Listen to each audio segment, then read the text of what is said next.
When you're ready.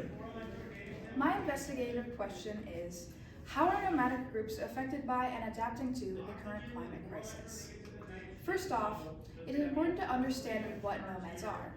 Nomadic groups are communities of people who do not settle down in one location, but rather travel from place to place. These communities are dependent on natural resources for survival. Due to this dependency on the environment, they are susceptible to environmental changes.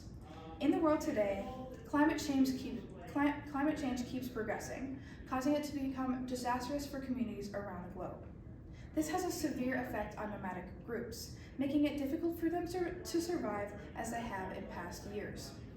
Nomads have been forced to find ways to adapt to the climate crisis by changing their usual routines and practices. There are three different types of nomadism across the globe: nomadic hunters and gatherers, pastoral nomads, and tinkerer-trader nomads. The two types of nomads most affected by climate change are the hunters and gatherers and pastorals. Hunters and gatherers depend on fishing and hunting, and also the foraging of wild vegetation and food for survival. Since they do not rely on agriculture, they move from place to place often, as hunting and gathering requires a large plot of land to gain enough food to survive. The Hadzabe living in Tanzania are one of these few groups. In recent years, they have been feeling the harsh effects of climate change.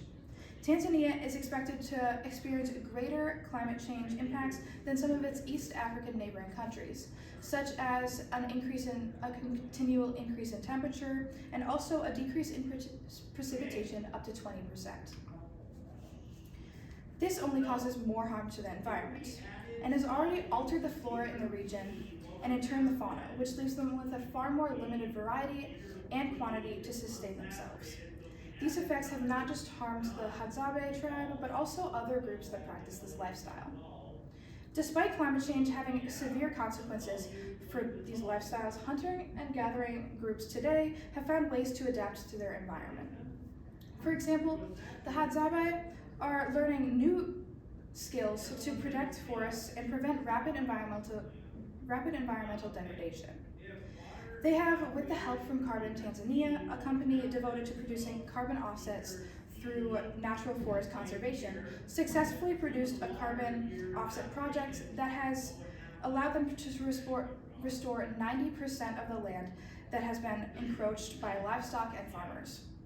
This shows how, when faced with serious situations that threaten their livelihood, nomadic hunters and gatherers find a way to adapt to their new environment and to ensure their survival. The next type is pastoral nomadism.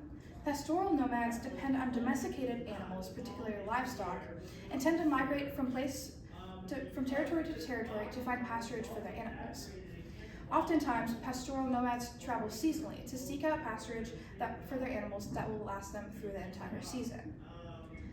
The Maasai people are pastoral nomads that inhabit Kenya and northern parts of Tanzania. They have lived for centuries, earning their livelihood from herding livestock. However, erratic weather linked to climate change has brought more severe and frequent droughts and sporadic flooding to the Masai Mara National Reserve's fragile ecosystem. These volatile changes in the weather leave the land short of available grazing pasture, often resulting in dead livestock. The current climate crisis has left less land to support pastoral nomad livestock, and the prolonged droughts is forcing many families into desperate situations of hunger. However, pastoral nomads have been adapting to their surroundings.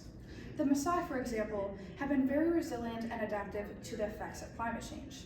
They are slowly but steadily venturing into other income generating activities, such as shoemaking or business enterprises. And through the support of organizations such as AMREF, communities are being supported with irrigation and alternative livelihood projects like beekeeping and farming. When pastures are destroyed by droughts or floods, these extra sources of income helps these communities to survive.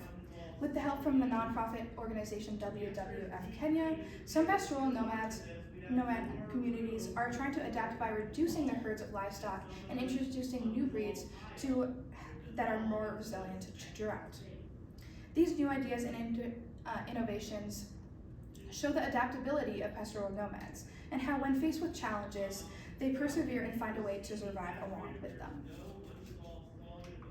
The image Migrant Mother, taken by Dorothea Lange during the Great Depression, ties into the adaptability of nomads.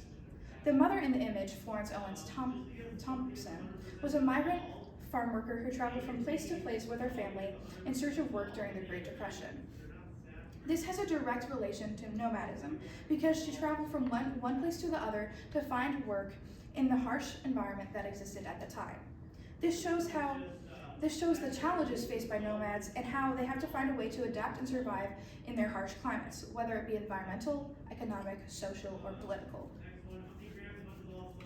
Through Julia Watson's TED Talk on how to build a resilient future using ancient wisdom, she talks about many different communities living in remote places on Earth, and how, when faced with extreme weather conditions, they find ways to adapt using the natural world around them.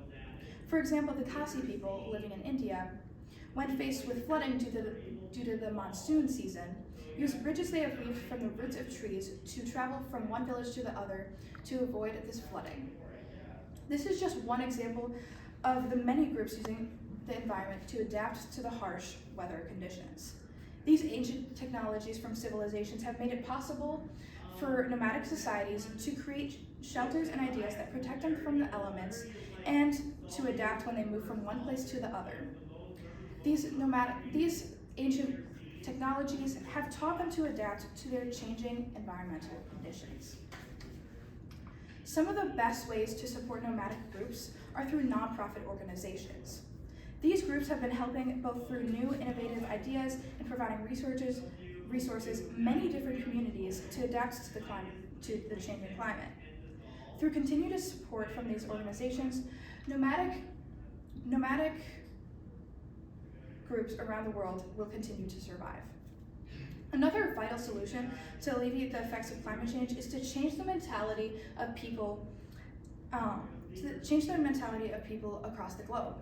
Spreading awareness about the detrimental effects of climate change has had, not only on the environment, but the people dependent on it, is vital to start taking action to reverse the effects of the climate.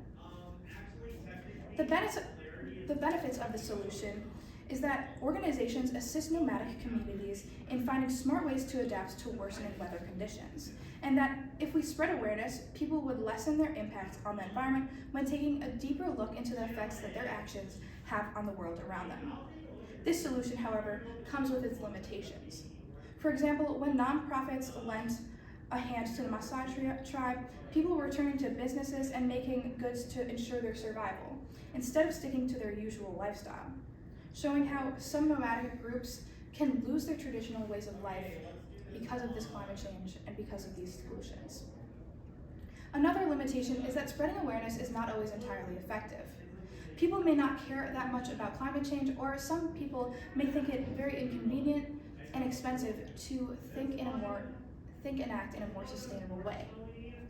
Although there might be downsides to this solution, these are great first steps to reversing the impact the global community has had on nomadic societies around the globe.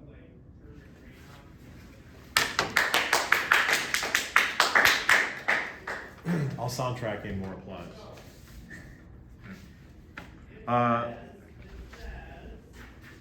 Couple of questions. How did your research question evolve as you moved through the research process? At first, my question was, what effect does climate change have on the state and adaptation of wildlife? But as I researched, I realized that I wanted to choose a more specific topic and research the impacts of climate change on human societies. This led me to think of nomads, because since they travel so often, I knew that they must be affected greatly by climate change because of their dependency on the environment. This led me to change my question to how are nomadic groups affected by and adapting to the current climate crisis. Okay, thank you. One more question. What additional questions emerged from your research, and why are those questions important? Some additional questions that emerged from my research were if nomadic groups' adaptation leads to losing some of their traditional culture. These questions are very important for this topic because it delves deeper into how nomadic communities are affected by climate change, and how, as the temperature keeps rising and more erratic weather keeps occurring, the more and more these groups of people lose their traditional ways of life that they have been practicing for past several generations.